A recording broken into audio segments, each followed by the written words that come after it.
Assalamualaikum warahmatullahi wabarakatuh. Nama saya Muhammad Aziz bin Muhammad Fazruddin. Nama metrik D1931245 dan ahli saya iaitu Muhammad Khairul Naim bin Muhammad Khalid. Nama metrik D1931290. Daripada kami dari kumpulan 4 ingin membentangkan tentang seorang tokoh yang bernama Ibnu Hisham. Okey, pada permulaannya ialah biodata Ibnu Hisham. Namanya ialah Muhammad Jamal Ad-Din Abdullah bin Ahmad bin Abdullah bin Yusuf bin Hisham. Tarikh lahirnya ialah 15 Zulkaidah tahun 708 Hijriah. Tempat lahirnya ialah Kahirah, Mesir. Dan yang sekali ialah tarikh wafatnya ialah 15 Zulkaidah bersamaan 761 Hijriah. Yang seterusnya ialah latar belakang Ibnu Hisham. Yang pertama ialah Ibnu Hisham adalah seorang tokoh tata bahasa Arab yang menyinari kemegahan era kegemilangan ilmu tata bahasa. Okey, Ibnu Hisham ni merupakan dia menyinari kemegahan era kegemilangan ilmu tata bahasa pada zaman kerajaan Mamluk. Bukan sahaja wajar dikenali, bahkan dijadikan sumber inspirasi oleh para pecinta bahasa Arab secara umumnya. Oleh yang demikian, tujuan kajian ini adalah untuk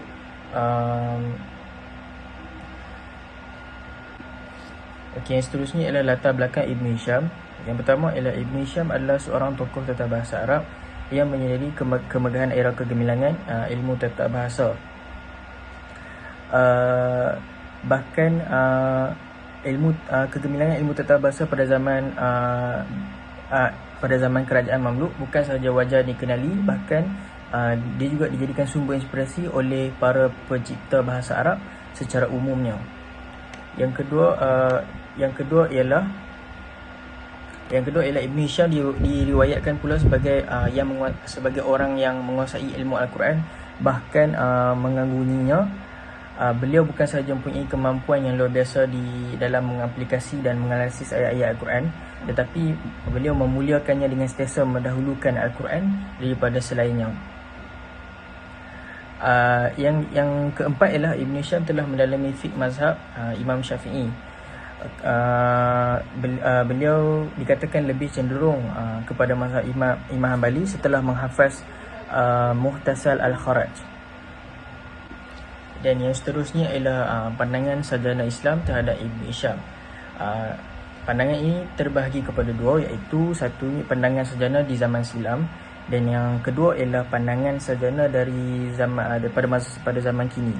Yang pertama ialah daripada pandangan sarjana di zaman Islam, iaitu Ibnu Khaldun telah diriwayatkan sebagai menyatakan, ketika mana kami masih berada di bumi Al-Maghrib, kami mendengar bahawa telah lahir di bumi Mesir seorang alim dalam ilmu tata bahasa Arab yang dikenali sebagai Ibnu Hisham, terlebih alimnya daripada si bawah.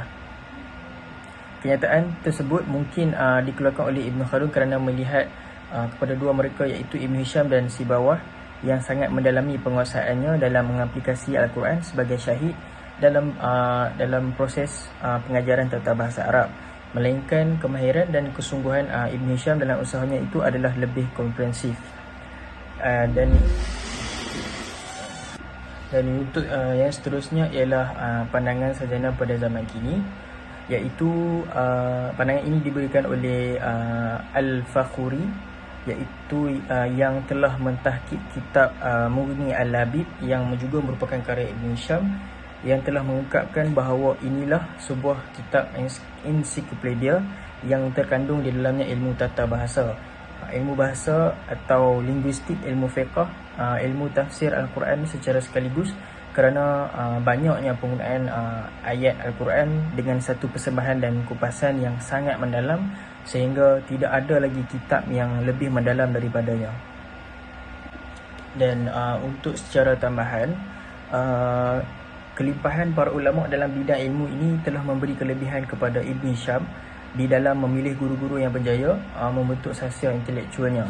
Ibnu Hajar Al-Asqalani telah mencatatkan bahawa Ibnu Hisham ni dia telah melazimi Al-Syekh Shihab Ad-Din Abdul Al-Latif bin Al-Marhal. Beliau juga berguru secara formal dengan Ibnu Al-Siraj. Tetapi beliau didapati sekadar mengikuti kelas pengajaran Diwan Zuhair bin Abi Salma yang dijalankan oleh Abu Hayyan Al-Nawi tanpa melazimi dan berguru dengannya secara rasmi. Beliau juga dicatatkan telah hadir kuliah Al-Syaikh Taj al-Din Al-Tabrizi bagi mempelajari kesemua Syarh Al-Isharat oleh Taj al-Din Al-Faqihani kecuali helaian yang terakhir daripadanya. Seterusnya saya akan serahkan kepada Khairul Naim. Assalamualaikum warahmatullahi wabarakatuh. Nama saya Muhammad Khairul Naim bin Muhammad Khalid. Nombor matrik di 19312190. Saya akan membentangkan sifat terpuji Ibn Hisham, sumbangan Ibn Hisham dan juga sumbangan Ibn Hisham dalam mengaplikasikan syahid Al-Quran. Yang pertama, sifat terpuji Ibn Hisham. Ibn Hisham memiliki kelebihan yang luar biasa, rajin melakukan kajian yang mendalam, memiliki daya kefahaman yang tajam, melakukan rujukan yang mampan, tidak banyak berkata tentang perkara yang tidak berfaedah, bersahaja dalam berbicara, berkata kena pada tempat dan masanya, memiliki sifat yang tawaduk, rendah hati dan baik budi pekerti. Ibnu Khaldun di dalam kitabnya Al-Muqaddimah telah memuji Ibn Hisham yang memiliki kekuatan dan kemampuan yang luar biasa serta rajin melakukan rujukan terutama di dalam bidang ilmu tata bahasa Arab sehingga ketinggian ilmunya itu telah tersohor ke seluruh Maghribi. Ibnu Khaldun juga meriwayatkan, ketika mana kami masih berada di bumi Al-Maghrib, kami mendengar bahawa telah lahir di bumi Mesir seorang alim dalam ilmu tata bahasa Arab yang dikenali sebagai Ibn Hisham, lebih alim dalam tata bahasa daripada Sibawah.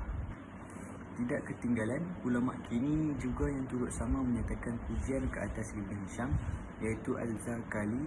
Beliau menyatakan dalam kitabnya Al-Alam bahawa Ibn Hisham tergolong dalam kalangan imam dalam bidang ilmu bahasa Arab. Barakat Yusuf Habud pula menyatakan bahawa Ibn Hisham telah menguasai ilmu bahasa Arab sehinggakan beliau berjaya mengatasi rakan-rakan yang seangkatan dengannya. Hatta beliau dapat menandingi para guru dan mereka yang sezaman dengannya. Seorang pengkaji barat yang bernama Guli melakukan kajiannya, bukan sahaja memuji tahap ketinggian ilmu tata bahasa Ibn Hisham, bahkan dapat membuktikan ketinggian ilmunya itu adalah melebihi Sibawah, sebagaimana kenyataan yang disandarkan kepada Ibnu Khaldun. Seterusnya ialah sumbangan Ibn Hisham. Kemajuan dalam bidang ilmu membawa arti yang amat besar dalam hidup Ibn Hisham. Bahkan di sepanjang usianya dipenuhi usaha-usaha yang berfaedah. Beliau telah menceburkan diri di dalam bidang penulisan, pengajaran dan pembelajaran. Beliau mengajar ilmu tafsir mengikut aliran mazhab Syafi'i sehinggakan beliau menjadi tumpuan para pelajar dari serata pelosok negeri yang datang untuk mempelajari ilmu daripadanya serta mengkaji hasil penulisannya dalam bidang tata bahasa. Ibn Hisham mengumpul dan mengkaji dengan teliti semua aliran tata bahasa sama ada dari Basrah, Kufah, Baghdad atau Andalus. Beliau mengimbangi semua pendapat ulama aliran-aliran tersebut di samping memilih pendapat-pendapat yang sesuai dan selari dengan pendapatnya sendiri. Dengan itu, ia merupakan satu pendapat baharu yang tidak wujud sebelumnya yang diperkukuhkan pula dengan dalil-dalil Al-Quran, hadis, syair dan prosa Arab. Kemampuannya yang luar biasa itu lebih menonjol dalam membentuk suatu kaedah tata bahasa di samping menyatakan sebab-sebabnya. Beliau mendalami semua aliran ahli-ahli tata bahasa dan benar-benar memahami segala pendapat mereka sehingga beliau dianggap mengatasi Sibawah daripada segi ilmu ketata bahasanya, seperti dalam ungkapan masyhur yang disandarkan kepada Ibnu Khaldun. Ibnu Hisham sebagaimana yang diriwayatkan oleh ahli ensiklopedia telah menghasilkan lebih daripada 32 karya yang penting dalam membantu perkembangan ilmu pada zamannya sehingga kini. Baiklah, yang terakhir kita masuk kepada sumbangan Ibn Hisham dalam mengaplikasikan syahid Al-Quran. Para ulama Islam dahulu dan kini menerusi pelbagai disiplin ilmu sentiasa berusaha untuk melakukan yang terbaik di dalam meneruskan aktiviti menegakkan agama anutan mereka yang maha suci. Antara usaha mereka yang paling agung adalah melalui bidang kekayaan ilmu bahasa Arab kerana ia dilihat sebagai medium utama di dalam memahami sumber rujukan asas agama, iaitu Al-Quran Al-Karim. Tidak ketinggalan Ibn Hisham yang membesar dan matang pada zaman kerajaan Mamluk, yang telah dikesan sebagai seorang bitara dalam bidang tata bahasa Arab, disebabkan beliau menjadikan Al-Quran sebagai medium dan objektif utama dalam amalan pengajaran dan pembelajaran tata bahasa.